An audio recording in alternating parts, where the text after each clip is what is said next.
নমস্কার, আমি সুরজিৎ স্যার। আপনাদের সকলকে স্বাগত জানাই আমার YouTube channel math tricks by Surajit স্যারে। তো লাস্ট যে ভিডিও করেছিলাম রেশিও প্রপোর্শনের, সেখানে আমি বলেছিলাম যে নেক্সট ডেতে আমরা পার্সেন্টেজ চ্যাপ্টারে যাব, কিন্তু আজকে আমরা পার্সেন্টেজ করতে পারছি না, কারণ আমরা রেশিও প্রপোর্শনের যারা আমার ভিউয়ার্স আছে তাদের কিছু ডিমান্ডের ওপর বেস করে আমি আজকে একটা স্পেশাল ক্লাসের আয়োজন করেছি। আশা করি সবার স্পেশাল ক্লাসটা ভালো লাগবে, এবং এরপরে যারা দেখছো তাদের যদি কোনো ডিমান্ড থাকে বা কোনো প্রবলেম থাকে সেটা আমার সাথে অবশ্যই শেয়ার করতে পারো। আমি চেষ্টা করব আমার দিক থেকে আপ্রাণ যতটা পারি তোমাদের হেল্প করার। ঠিক আছে, তাহলে আমরা ক্লাসটা আজকে শুরু করছি রেশিও প্রপোর্শনের স্পেশাল ক্লাস। তো শুরু করছি আজকের ক্লাস। তো ফার্স্ট অঙ্ক দেখো, বোর্ডে একটা অঙ্ক দেওয়া আছে, বলছে যে two boxes contain pen and pencils in the ratio of 3:2 and 4:5 respectively. তাহলে দুটো বাক্স আছে, দুটো বাক্সে কি আছে, পেন আছে এবং পেন্সিল আছে দু রকম রেশিওতে। প্রথম বাক্সে পেন আর পেন্সিলের রেশিও হচ্ছে 3:2, আর সেকেন্ড বক্সে পেন পেন্সিলের রেশিও কত, 4:5। ঠিক আছে, এবার বলছে if the total number of pen and pencil in the two boxes are equal, মানে দুটো যে বাক্স আছে দুটো বাক্সে টোটাল পেন পেন্সিলের সংখ্যাটা ইকুয়াল। মানে প্রথম বাক্সে টোটাল যতগুলো পেন এবং পেন্সিল আছে, সেকেন্ড বাক্স টোটাল ততগুলোই পেন এবং পেন্সিল আছে। ঠিক আছে, এবার বলছে find the minimum number of pen in the two boxes. তো মিনিমাম নাম্বার অফ পেন চেয়েছে। এবার দেখো, আমরা যে অনুপাত সমানুপাতটা করি, তো অনুপাত যখন আমরা যে কোনো বড় বড় নাম্বারের অনুপাত করি, যখন আমাদের তো ক্যালকুলেশন করতে হয়, কোনো সংখ্যা দিয়ে ডিভিশন হলে আমরা ডিভাইড করি, করে আমরা কি করি, যতটা সংখ্যক ক্যালকুলেশন করা যায় করে আমরা একটা ছোট ভ্যালুতে নিয়ে আসি। তো রেশিওতে যে কোনো সংখ্যা যখন আমি প্রকাশ করব যে কোনো ভ্যালুকে, সেটাই কি হয়ে যাবে, অবশ্যই তার মিনিমাম ভ্যালু হয়ে যাবে। তাহলে যখন আমি রেশিও দিয়ে ডিরেক্ট কম্পেয়ার করব, সেক্ষেত্রে আমরা কি পাবো, এক্ষেত্রে আমরা মিনিমাম ভ্যালুটা পেয়ে যাব। তো আমাদের দেখো রেশিওটা আছে পেন এবং পেন্সিলের, পেন আর পেন্সিলের রেশিও রয়েছে। আচ্ছা, বক্স 1 এর রেশিওটা কত রয়েছে আমাদের, 3:2, আর বক্স 2 তে রেশিওটা কত আছে আমাদের, 4:5। তো এবার একটা ক্লু আছে আমাদের, ক্লুটা বলেছে দুটো বক্সে টোটাল নাম্বারটা সমান। তো রেশিও দিয়ে কম্পেয়ার করছি। দেখো এখানে রেশিওতে টোটাল নাম্বার কত, 3 আর 2 5। এখানে রেশিওতে টোটাল নাম্বার কত, 5 আর 4 9, সমান নেই। তো আমি প্রথম যে ক্লাসগুলো করেছিলাম সেখানে আমি বলেছিলাম, যখন রেশিও সামটাকে টোটালটাকে ইকুয়াল করতে হবে, তখন আমি সাম দিয়ে অল্টারনেট করে কি করব, মাল্টিপ্লাই করব। যখন আমাদের ডিফারেন্সটাকে ইকুয়াল করতে হবে, তখন আমরা কি করব, ডিফারেন্স দিয়ে অল্টারনেট করে মাল্টিপ্লাই করব। তো এই ক্ষেত্রে আমাদের টোটাল সামটা ইকুয়াল আনতে হবে। তো আমরা কি করছি, সিম্পল ব্যাপার, এটা অ্যাড করলে কত আসছে, 5 + 4 মানে 9। তো আমি উপরের সংখ্যার সাথে 9 ইনটু করলাম। এটা অ্যাড করলে কত আসছে, 3 + 2 5, নিচের পার্টের সাথে 5 ইনটু করলাম।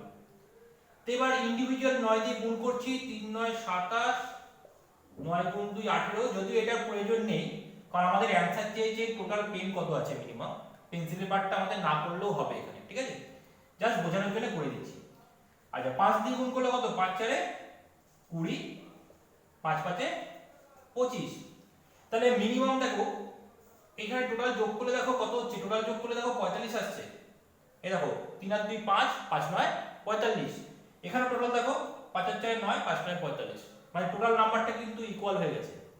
তো মিনিমাম কত আসছে, এখান থেকে তো আর কাটবে না। ঠিক আছে, এখান থেকে টোটালটা সবকটার মধ্যে থেকে কিছু কমন কাটছে না। তো মিনিমাম কত আসছে, আমরা কি করব, জাস্ট অ্যাড করে দেব। তাহলে 27 আর 20 যদি অ্যাড করে দিই কত আসছে আমাদের, 47। আর এটা অ্যাড করলে কত আসছে আমাদের, 43। দেখো কিছু কমন নেই কিন্তু আমাদের মধ্যে। তাহলে আমাদের পেনের সংখ্যাটা মিনিমাম কত হয়ে গেল, পেনের সংখ্যাটা মিনিমাম কত আসছে আমাদের, 47। আর যদি বলতো মিনিমাম পেন্সিল কটা হবে, তাহলে কত আসছে আমাদের, 43। তাহলে এই ক্ষেত্রে আমাদের অ্যানসার হচ্ছে কত, 47। বোঝা গেল ব্যাপারটা, একদম সিম্পল জিনিস, লেন্দি করার কিছু নেই। তো আমরা এবার চলে আসবো নেক্সট কোশ্চেনে। তো দেখো কোশ্চেন নাম্বার 2, কোশ্চেন নাম্বার 2 তে বলেছে a sum of money is distributed between A and B in the ratio 2:3। তাহলে একটা নির্দিষ্ট পরিমাণ টাকা এ এবং বি এর মধ্যে প্রথমে 2:3 রেশিওতে কি হচ্ছে, ডিভাইড করা রয়েছে। ঠিক আছে, এবার বলছে in what ratio did they give the sum to C. তার মানে তারা সি কে সামটা কোন রেশিওতে দেবে, মানে এ আর বি সি কে কিছু টাকা দিয়ে দিচ্ছে, ঠিক আছে, so that the ratio of the sum of A B C become কত 3:4:3। তাহলে মেন ঘটনাটা কি হলো, এ এবং বি এর মধ্যে একটা টাকা ডিভাইড করা ছিল 2:3 রেশিওতে। এবার কি হলো, এ আর বি সি কে কিছু টাকা দিয়ে দিল, সি কিন্তু কোনো টাকা দেয়নি, এ আর বি সি কে কিছু টাকা দিল। এবার এ কত টাকা দিয়েছে, বি কত টাকা দিয়েছে, সেই রেশিওটা আমাদের চেয়েছে, কোন রেশিওতে টাকাটা দিয়েছে।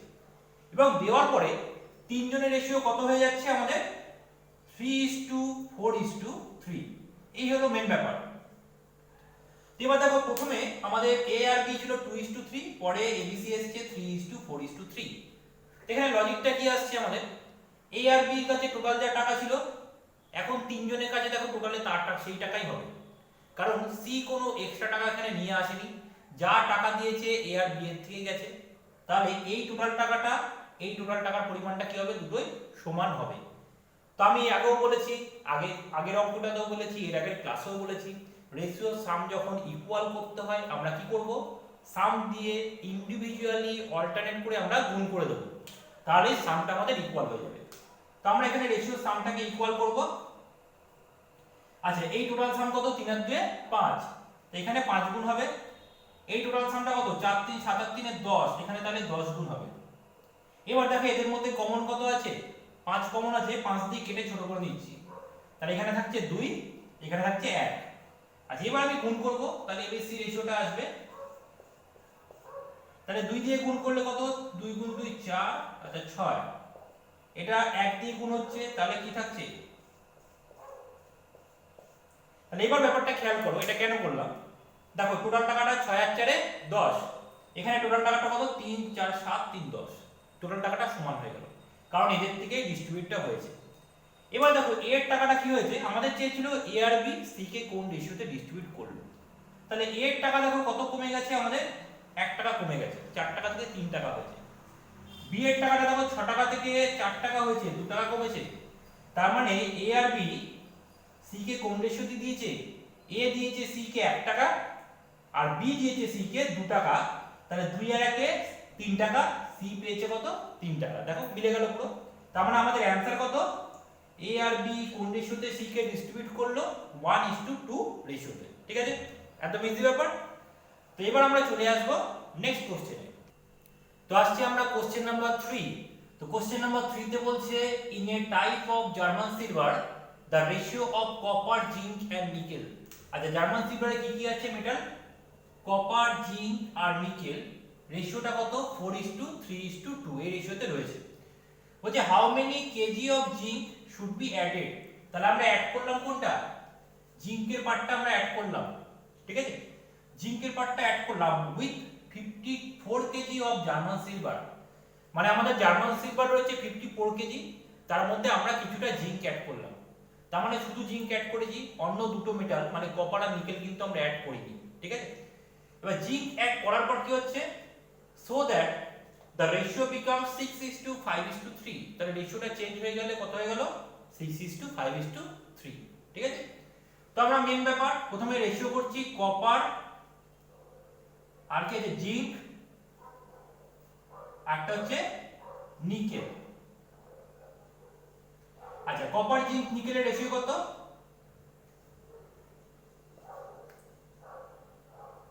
4:3:2, ঠিক আছে। আচ্ছা, নেক্সট বলছে আরেকটা রেশিও কত এসেছে চেঞ্জ করার পর, 6:5:3। আচ্ছা, রেশিওটা কেন চেঞ্জ হলো, কারণ আমরা কিছুটা জিঙ্ক মিশিয়েছি, মানে এই পার্টের সাথে আমরা কি করেছি কিছুটা, এই সাথে আমরা কিছুটা জিঙ্ক মিশিয়েছি। আচ্ছা, জিঙ্ক যেহেতু মিশিয়েছি অন্য পার্টগুলো চেঞ্জ হয়নি, অন্য পার্ট বলতে কপার এবং নিকেল এই দুটো পার্ট কিন্তু আমরা মেশাইনি, তাহলে কপার এবং নিকেলের পরিমাণটা সমান থাকবে। তো কপারের পার্টটায় কত আছে 4 আছে, নিকেলের পার্টটায় 2 আছে, এখানে কপারের পার্টটায় 6 আছে, নিকেলের পার্টটায় 3 আছে। আমরা কপার আর নিকেলের টোটাল পরিমাণটাকে ইকুয়াল করব, তাহলে এখানে 4 আর 2 6, তাহলে এই রেশিওর সাথে কি করব আমরা 6 গুণ করব, আর এখানে কপার নিকেল কত 6 আর 3 9, তাহলে এই রেশিওর সাথে আমরা কি করব 9 গুণ করব, তাহলে আমাদের কি হলো আলটিমেটলি দেখবে কপার আর নিকেলের পরিমাণটা ইকুয়াল হয়ে গেছে। তাহলে চেঞ্জ হবে কোনটা? জিঙ্ক, কারণ কোশ্চেনে বলেছে খালি জিঙ্ক অ্যাড করেছে। একদম সিম্পল ব্যাপার। তো এখানে দেখো প্রথমে আমরা কেটে একটু ছোট করে নিচ্ছি ক্যালকুলেশন কমানোর জন্য। তাহলে 3 আর 2, এখানে 3 দিয়ে গুণ করব, এখানে 2 দিয়ে গুণ করব। তো 3 দিয়ে গুণ করলে কত আসছে আমাদের? 12, 9 আর 6। এটা 2 দিয়ে গুণ করলে 12, 10। তাহলে এখন সিম্পল ব্যাপার, কপার, জিঙ্ক, নিকেল। দেখো কপারের পার্টটা কিন্তু সমান করে দিলাম আমি, কারণ কপার মেশাইনি। 12, 12। নিকেলের পার্টটা দেখো 6, 6 সমান করে দিয়েছি। জিঙ্কের পার্টটা বেড়ে গেল, 9 থেকে কত হয়ে গেল? 10 হলো। তাহলে জিঙ্কের পার্টটা কত বাড়লো? 1 অংশ বাড়লো। আচ্ছা, টোটাল জার্মান সিলভার ছিল কত আমাদের? 54 কেজি ছিল। আচ্ছা, টোটাল পরিমাণটা কত আছে দেখে নি। কত হচ্ছে? 12, 6, 18, 9, 27। তাহলে টোটাল আছে আমাদের কত? 27 পার্ট। তাহলে টোটাল জার্মান সিলভার আছে আমাদের 27 পার্ট, তার মানে কত? 54 কেজি। আর মিশিয়েছি কত? Zinc 1 part. তাহলে সেই 1 পার্টের ভ্যালুটাই আমাদের অ্যানসার। তাহলে 27 পার্ট যদি আমাদের 54 কেজি হয়, 1 পার্টের ভ্যালু কত হবে? 27 দিয়ে ডিভাইড করলে 2 কেজি। তার মানে আমাদের জিঙ্ক কতটা মিশিয়েছি? এখানে 2 কেজি জিঙ্ক মিশিয়েছি। বোঝা গেল ব্যাপারটা? একদম ইজি ব্যাপার। দেখো এক্স ওয়াই ধরার দরকার নেই। এই আমি যে চ্যাপ্টারগুলো করেছি ম্যাক্সিমামটাই রেশিও দিয়ে কম্পেয়ার কিভাবে করতে হয় দেখিয়েছি। এইভাবে করলে দেখো ইজিলি খালি একটা রেশিও চেঞ্জ করে আমাদের ওখান থেকে কম্পেয়ার করে পুরো অ্যানসারগুলো আমরা বলে দিতে পারবো। ঠিক আছে, সবকিছু অত এক্স ওয়াই জেড ধরে করার দরকার হচ্ছে না। তো আমরা এবার নেক্সট কোশ্চেনে যাচ্ছি। দেখো আমাদের নেক্সট কোশ্চেনে কি আছে? বলছে the price of sugar decreases in the ratio of 6:5। তার মানে চিনির দামটা আমাদের 6:5 রেশিওতে কি হলো? ডিক্রিজ করলো। তার আগে ধরো চিনির দাম ছিল 6 টাকা পার কেজি, এখন ধরো চিনির দাম হচ্ছে 5 টাকা পার কেজি। বলছে and the consumption of sugar for a family increases in the ratio 7:8। কিন্তু কনজাম্পশনটা, প্রাইসটা আমাদের কি হয়েছে? প্রাইসটা আমাদের কমে গেছে। দেখো 6 থেকে 5 হয়েছে, কিন্তু কনজাম্পশনটা মানে ব্যবহারের পরিমাণটা সেটা কি হলো? ফ্যামিলির বেড়ে গেল 7 থেকে 8। মানে আগে ধরো যে ফ্যামিলি 7 কেজি ইউজ করতো সুগার মান্থলি, এখন সেই ফ্যামিলি ইউজ করছে ধরো 8 কেজি। এবার হচ্ছে by what ratio the expenses for sugar is changed, মানে যে সুগারের জন্য যে খরচটা হচ্ছে ফ্যামিলি, সেটা কোন রেশিওতে চেঞ্জ হচ্ছে সেটা আমাদের ক্যালকুলেট করতে হবে। ঠিক আছে, তো সবার প্রথমে আমরা যাচ্ছি কি? প্রাইসটা কি ছিল আমাদের? 6:5 এই রেশিওতে আছে। আচ্ছা, এবার আমাদের কি হচ্ছে? ফ্যামিলির কনজাম্পশনে কি আছে? 7:8। আচ্ছা, আমি কি বললাম যে প্রাইস মানে ধরো সুগারের দাম ছিল আগে 1 কেজি 6 টাকা করে ছিল, এখন হয়ে গেছে 1 কেজি 5 টাকা করে। কিন্তু ফ্যামিলির ব্যবহারটা আগে ছিল ধরো 7 কেজি, এখন হয়ে গেছে 8 কেজি। তো আগে 6 টাকা কেজি সুগার 7 কেজি ইউজ করতাম, তাহলে টোটাল আমাদের খরচ হতো কত? 6 7 42 টাকা। এখন 5 টাকা কেজি সুগার 8 কেজি ইউজ করি, খরচ হয় কত? 5 8 40 টাকা। সিম্পল ব্যাপার। তাহলে ওটাই আমাদের কি? এক্সপেন্ডিচার। তাহলে এক্সপেন্সেসে একটা রেশিও পাচ্ছি আমরা। আগে 6 টাকা করে 7 কেজি ইউজ করতাম, মানে 6 7 42 টাকা আমাদের মান্থলি খরচ হতো সুগারের জন্য। এখন কি হচ্ছে? 5 টাকা করে 8 কেজি ইউজ করছি, তাহলে 5 8 40 কেজি, 40 টাকা খরচ হচ্ছে। তাহলে খরচের অনুপাতটা কত? 2 দিয়ে কাটলে 21:20, 21:20। তাহলে এখন তাহলে ওই ফ্যামিলির আগের তুলনায় এখন খরচের অনুপাতটা কি হয়ে গেল? 21:20। ঠিক আছে। আচ্ছা, এবার আমরা যাচ্ছি নেক্সট কোশ্চেনে। তো দেখো নেক্সট কোশ্চেনটা একটু বড় কোশ্চেন। ঠিক আছে, তা অঙ্কটা অতটা বড় হবে না আশা করি। তো আমাদের অ্যানসারও 3টে চেয়েছে। তো দেখো বলছে men women and boys are employed to do a work in the proportion of 2:3:4। তো দেখো আমাদের সব সময় কি হবে? যেই ল্যাঙ্গুয়েজে আমরা অঙ্ক করব সেই ল্যাঙ্গুয়েজটা খুব ভালো করে জানা প্রয়োজন। তুমি যদি বাংলায় অঙ্ক করো তাহলে বাংলার যে গ্রামারটা সেটা কিন্তু ভালো করে জানতে হবে। সাবজেক্ট, ভার্ব, এগ্রিমেন্ট, এইসব টেন্স ফেন্স এগুলো একটু ভালো করে বুঝতে হবে, তাহলে কি সুবিধা হয় বুঝতে। তো এখানেও যেমন ইংলিশে যেহেতু অঙ্কটা আছে, ইংলিশের ব্যাপারটা একটু ভালো করে বুঝতে হয় যাতে আমাদের বুঝতে সুবিধা হয় যে কোন মানটা কার দিয়েছে। যেমন ধরো এখানে বলেছে men, women and boys are employed to do a work in the proportion 2:3:4. তাহলে এই রেশিওটা কিসের রেশিও? এটা কি ওয়ার্কের রেশিও না মেন উমেন বয়েজ এর নাম্বারের রেশিও? তো কিভাবে বুঝবো? দেখো ইংলিশ ল্যাঙ্গুয়েজের ব্যাপার পুরোটাই। তো ইংলিশ ল্যাঙ্গুয়েজে একটা ব্যাপার আছে, সাবজেক্ট প্লাস ভার্ব, তারপরে কি হয় অবজেক্ট হয়। তো সাবজেক্ট হয়, সাবজেক্টকে একটা ভার্ব ফলো করে, আর ভার্বকে কে ফলো করছে? অবজেক্ট।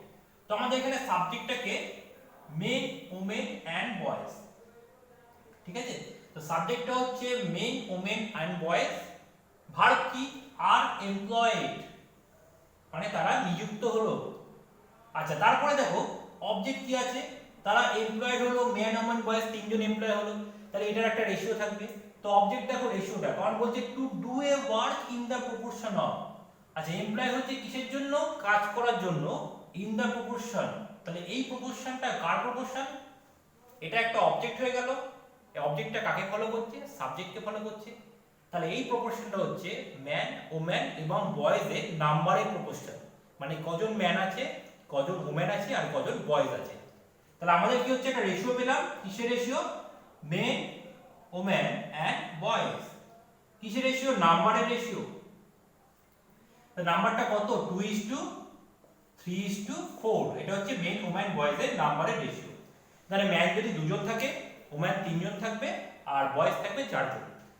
বলছে and their individual wages। Individual wages বলতে কি বোঝাচ্ছে? প্রত্যেকে ইন্ডিভিজুয়াল কত টাকা পায়, মানে একজন ম্যান কত টাকা পায়, একজন ওম্যান কত টাকা পায়, একজন চিলড্রেন কত টাকা পায়, বা সরি একজন বয়েজ কত টাকা পায়। তাহলে ইন্ডিভিজুয়াল, আমি জাস্ট ইন্ডি লিখলাম। ইন্ডিভিজুয়াল ওয়েজেস কত আছে? 6:5:4 এটা রয়েছে, ঠিক আছে? এই হলো ব্যাপার। তাহলে আমাদের টোটাল ওয়েজেসটা বের করতে পারবো। তাহলে টোটাল ওয়েজেসটা আমরা বের করছি। দেখো কি হচ্ছে, একজন ম্যান পায় 6 টাকা। ম্যান কজন আছে? রেশিওতে দুজন। তাহলে কত হচ্ছে? টোটাল পাচ্ছে কত? ম্যানরা 12 টাকা রেশিওতে। একজন ওম্যান পায় কত টাকা? 5 টাকা। ওম্যান কজন আছে? তিনজন, তাহলে 3 পাঁচে 15 টাকা। একজন বালক পায় 4 টাকা। বালক কজন আছে? 4 জন, 4 চারে 16 টাকা। এই হলো টোটাল ইনকাম। এই টোটাল ইনকামটা সবার মধ্যে ডিস্ট্রিবিউট হবে। এবার এটা রেশিওতে আছে পুরোটাই, এক্সাক্ট ভ্যালু না। এক্সাক্ট ভ্যালু এবার আসবে। বলছে ইফ 10 men are employed, যদি 10 জন ম্যান কাজ করে, রেশিওতে ছিল কত? 2, 10 জন মানে 5 গুণ। যদি 10 জন ম্যান কাজ করে, the total daily wages of all hands, all hands বলতে কি বোঝাচ্ছে? সবাইকে নিয়ে, মানে মেন, ওম্যান, বয়েজ যত আছে সবাই। তাহলে সবার টোটাল ডেইলি ওয়েজেস টোটাল কত হয়ে গেল? Amount two ₹4300। মানে যদি 10 জন ম্যান কাজ করে, তাহলে টোটাল ওয়েজেসটা কত হচ্ছে আমাদের? 4300। এবার আমরা রেশিও দিয়ে কম্পেয়ার করতে পারি। আচ্ছা, অ্যানসার চেয়েছে find the daily wages. Daily wages কোনটা? যেটা individual. Daily wages paid to a man, a woman, a boy, মানে ইন্ডিভিজুয়ালি কে কত পায় পার ডে, সেই টাকাটা আমাদের ক্যালকুলেট করতে হবে। তো সবার প্রথমে আমরা কি করব? টোটাল পাচ্ছে কত? 4300 টাকা। কখন পাচ্ছে? যদি 10 জন ম্যান কাজ করে। আচ্ছা, আমরা টোটাল কত পাচ্ছি সবাই মিলে রেশিওতে? যোগ করে দিই, কত আসছে? 10, 20, 30, 43 অংশ আসছে টোটাল। আচ্ছা, 43 অংশ আসছে টোটাল। 43 অংশ মানে টোটাল কত? 4300 টাকা। তাহলে এক অংশ মানে কত? 100 টাকা। আচ্ছা, আমাদের ম্যানেরটা বের করব, কারণ ম্যান বলেছে 10 জন কাজ করেছে। তো ম্যানের পার্টে টোটাল কত আছে? 12 অংশ। তাহলে 12 অংশ মানে কত? 1200 টাকা। আচ্ছা, এই 1200 টাকা কজন ম্যান পেয়েছে? 10 জন ম্যান। তাহলে 10 জন ম্যান পায় 1200 টাকা। একজন ম্যান কত টাকা পায়?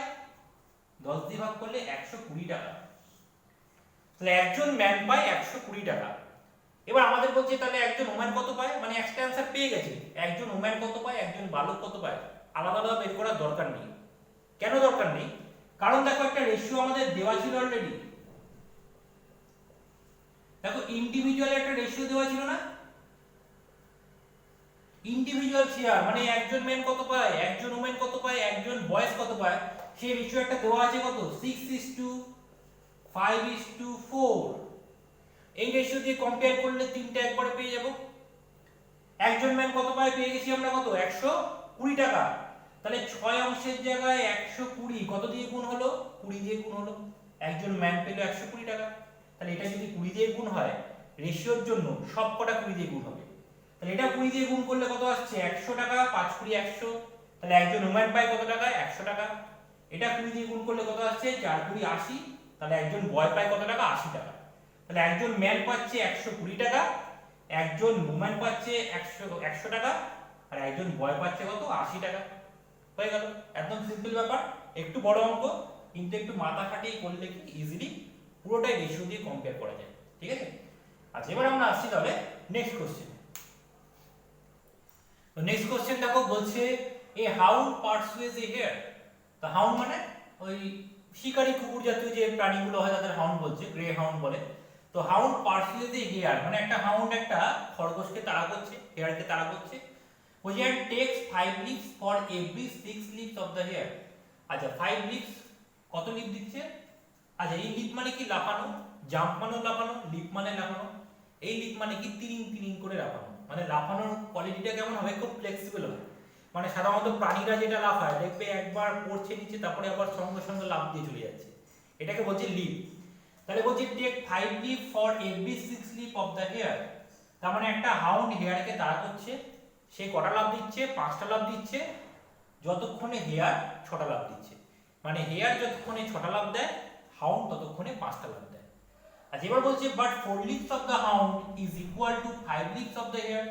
কিন্তু হাউন্ডের 4টে লাফ হেয়ারের 5টা লাফের সমান। মানে কি?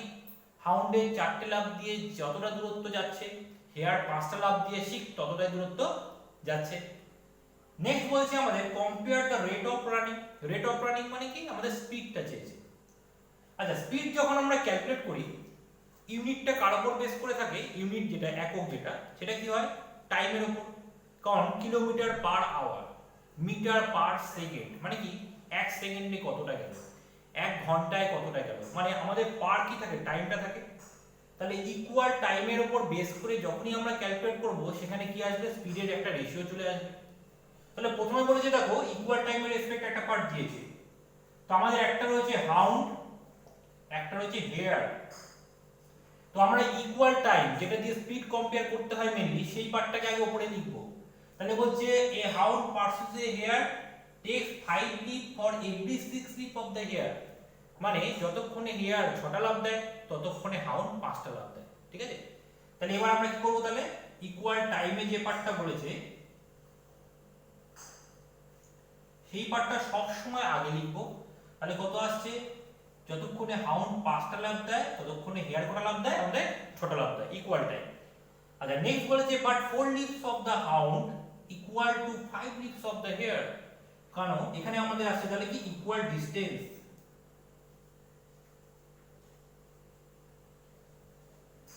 4 leaps of the hound equal to 5 leaps of the hare. তাহলে আমরা এই দুটো পার্ট পেলাম। ঠিক আছে? তো সবার প্রথমে মনে রাখতে হবে ইকুয়াল টাইম দিয়ে যেটা বলছে, মানে সাধারণত ওটা প্রথম লাইনেই থাকে, ওটাকে আমরা ফার্স্টে লিখবো এই রেশিওটাকে। নেক্সট রেশিওটা কি হবে? Equal distance. কারণ আমাদের সাধারণত এই ধরনের কোশ্চেনে স্পিড চাই।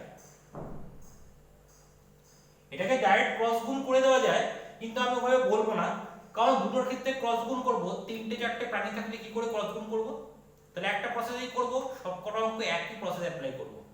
তো দেখো আমাদের স্পিড এর রেশিও বের করব। তো আমাদের নিয়মটা কি হবে? যখন আমি হাউন্ডের স্পিডটা করব, হাউন্ডের ইকুয়াল টাইমে পার্টটা দেখব কত আছে। কত রয়েছে আমাদের? 5। এবার কি করব? এর সাথে আমি এর নিচের যে পার্টটা আছে সেটাকে ধরবো না, এর নিচের যে পার্ট আছে সেটা বাদ দিয়ে নিচের লাইনে যা যা থাকে সবার সাথে গুণ করে দেবো।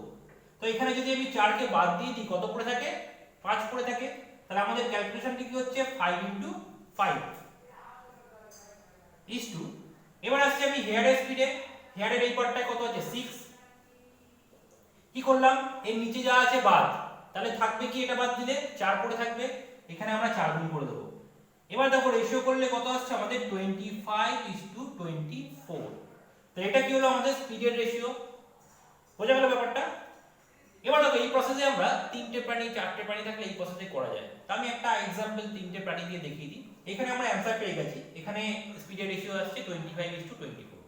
তো দেখো এটা দিয়ে আমি অন্য একটা প্রসেস করছি।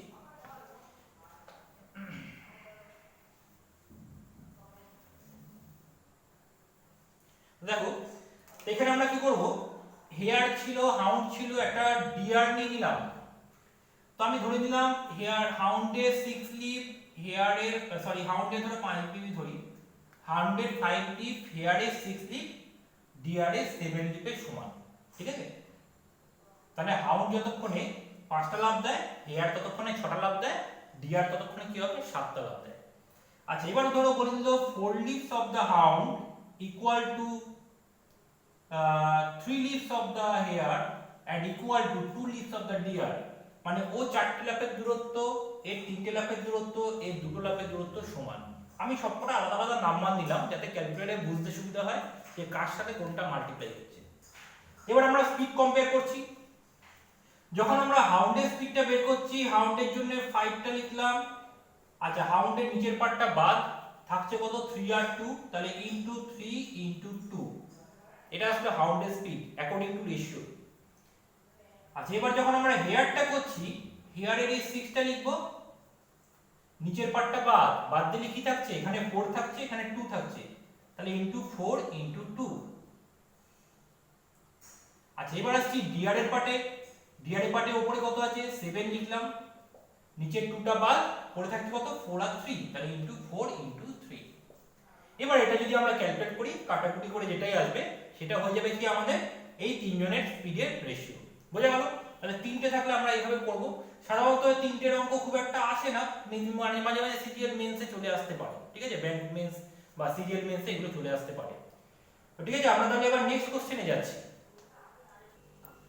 তো নেক্সট কোশ্চেন দেখো, নেক্সট কোশ্চেন বলছে if the sides of two cubes, cube মানে কি ঘনক, আচ্ছা ইন দ্য রেশিও 3:5, মানে একটা দুটো ঘনকের বাহুর দৈর্ঘ্যের অনুপাত কত 3:5।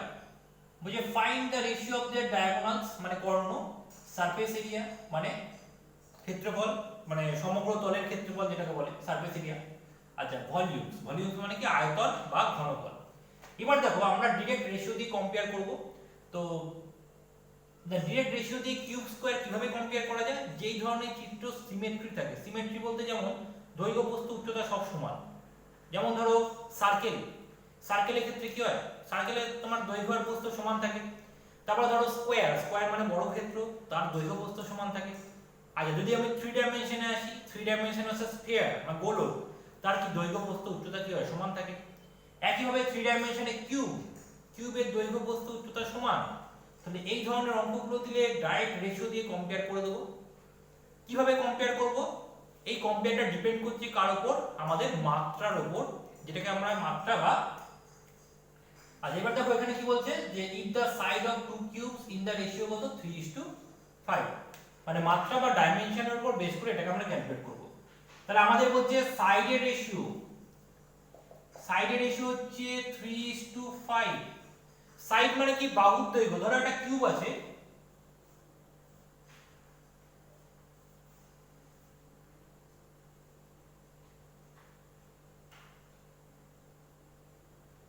একটা কিউব আছে, সাইড মানে হচ্ছে এটা, সাইড মানে বাহুর দৈর্ঘ্য, মানে খালি একটা দৈর্ঘ্য বোঝায়।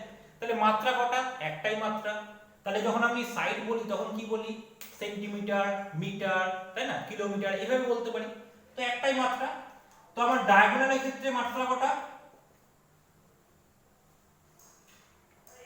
ডায়াগোনাল মানে কর্ণের দৈর্ঘ্য, মানে ধরো এই কোণা থেকে একদম এই কোণা অবধি যে রেখাটা আসছে, তো কর্ণের দৈর্ঘ্যের মাত্রা কটা, একটাই মাত্রা, কারণ কর্ণ মানে একটা সরলরেখা বা একটা স্ট্রেট লাইনকে বোঝায়। তো মাত্রা যেহেতু সেম, তাহলে রেশিওটাও কি হবে, সেম হবে। তাহলে একটা মাত্রা, সাইডেরও একটা মাত্রা, কর্ণের দৈর্ঘ্যেরও একটা মাত্রা, তাহলে রেশিওটা কি থাকবে, সেম থাকবে, কারণ দুটোই একমাত্রিক। তাহলে এটাও রেশিও কত হয়ে গেল 3:5 হয়ে গেল। ঠিক আছে। আচ্ছা কোশ্চেন নাম্বার 2 তে বলেছে সারফেস এরিয়া,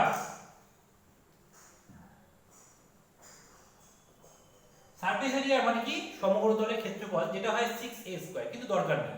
তো সমগ্র তলের ক্ষেত্রফল, ক্ষেত্রফল মানে কি দৈর্ঘ্য ইনটু প্রস্থ। যেমন ধরো এই নিচের তলটা, নিচের তলটা একটা ক্ষেত্র, এই বোর্ডটাও একটা ক্ষেত্র। তো এই বোর্ডের একটা দৈর্ঘ্য আছে, একটা প্রস্থ আছে, তাহলে এটার ক্ষেত্রফল করতে গেলে কি দৈর্ঘ্য ইনটু প্রস্থ। তাহলে দৈর্ঘ্য ধরো 10 মিটার, প্রস্থ ধরো 5 মিটার, তাহলে মিটার ইন্টু মিটার কি হয়ে গেল, বর্গ মিটার বা মিটার স্কোয়ার। তাহলে যখন আমাদের দুটো ডাইমেনশন হয়ে যাচ্ছে, গুণ করলে কি হয়ে যাচ্ছে, স্কোয়ার হয়ে যাচ্ছে ইউনিটটা। তো ইউনিটটা যখন স্কোয়ার হয়ে যাচ্ছে, রেশিওটা কি হবে, অটোমেটিক স্কোয়ার হয়ে যাবে। তাহলে এরিয়া যেহেতু বলেছে, আমাদের সাইডের রেশিও যা ছিল, এরিয়া বললে কি হবে, স্কোয়ার হয়ে যাবে। ঠিক আছে, তাহলে সাইডের রেশিও ছিল 3:5, এরিয়া হয়ে গেল 3 স্কোয়ার 5 স্কোয়ার, 3 স্কোয়ার 9 আর 5 স্কোয়ার 25। তাহলে এরিয়া রেশিও কত আসছে, 9:25। আর ডায়াগোনাল রেশিও কত এসেছিল আমাদের, 3:5। ঠিক আছে, তো সেম একই টাইপের কোশ্চেন, ভলিউম। ভলিউম মানে কি, আয়তন, মানে ভেতরে কতটা স্পেস আছে। ধরো আমি যে ঘরটায় ভিডিও করছি, ঘরটায় কতটা স্পেস আছে, সেটাই হচ্ছে ভলিউম। কতটা জায়গা আছে, কতটা এয়ার আছে। তার মানে কি, লেন্থ আছে একটা ব্রেথ আছে, একটা হাইট আছে। তাহলে তিনটে ডাইমেনশন, 3 ডাইমেনশন। তাহলে length into breadth into height, তাহলে তিনটে ইউনিট ধরো মিটার। তাহলে metre into metre into metre কত হয়ে গেল, মিটার কিউব। তার মানে আমাদের ইউনিটটা কি হয়ে যাচ্ছে, ঘনমিটার হয়ে যাচ্ছে, তাহলে কিউবে আসছে। তো আমাদের যখনই ভলিউম বলবে, তখন আমরা কি করব, যেটাকে সিঙ্গেল ইউনিট ছিল, মানে ওয়ান ডাইমেনশন ছিল, সেই পার্টটাকে আমরা কিউব করে দেবো। আমরা ডায়াগোনালটাকে কিউব করলেও ভলিউম রেশিও পাবো, আমরা সাইডটাকে কিউব করলেও ভলিউম রেশিও পাবো, কারণ ডায়াগোনাল সাইড সবই ওয়ান ডাইমেনশনাল। যেই কিউব করব কত হয়ে গেল, 3 ডাইমেনশনাল। তো ভলিউম বলেছে, আমরা কি করলাম, 3 কিউব 5 কিউব। 3 কিউব করলে 27, 5 কিউব করলে 125। তাহলে ভলিউমের রেশিও কত আসছে, 27:125। ঠিক আছে, একদম সিম্পল ব্যাপার। তো আজকে আমরা এতটাই ক্লাস করালাম। নেক্সট ক্লাস আমি এরপরে অবশ্যই নেক্সট চ্যাপ্টারে যাব। ঠিক আছে, তো ক্লাসটা কেমন লাগলো অবশ্যই আমাকে কমেন্ট করে জানাবে, এবং ভালো লাগলে অবশ্যই লাইক দিও এবং শেয়ার করো বন্ধুদের সাথে। এবং যারা আজকে নতুন আমার ভিডিওটা দেখছো, তারা অবশ্যই চ্যানেলটিকে সাবস্ক্রাইব করে নিও এবং বেল আইকনে ক্লিক করে অল নোটিফিকেশন অন করে দেবে। এতে কি হবে, আমি যখনই আবার ভিডিও আপলোড করব, অবশ্যই তোমাদের কাছে ভিডিওটা আগে আগে পৌঁছে যাবে। ঠিক আছে, ধন্যবাদ।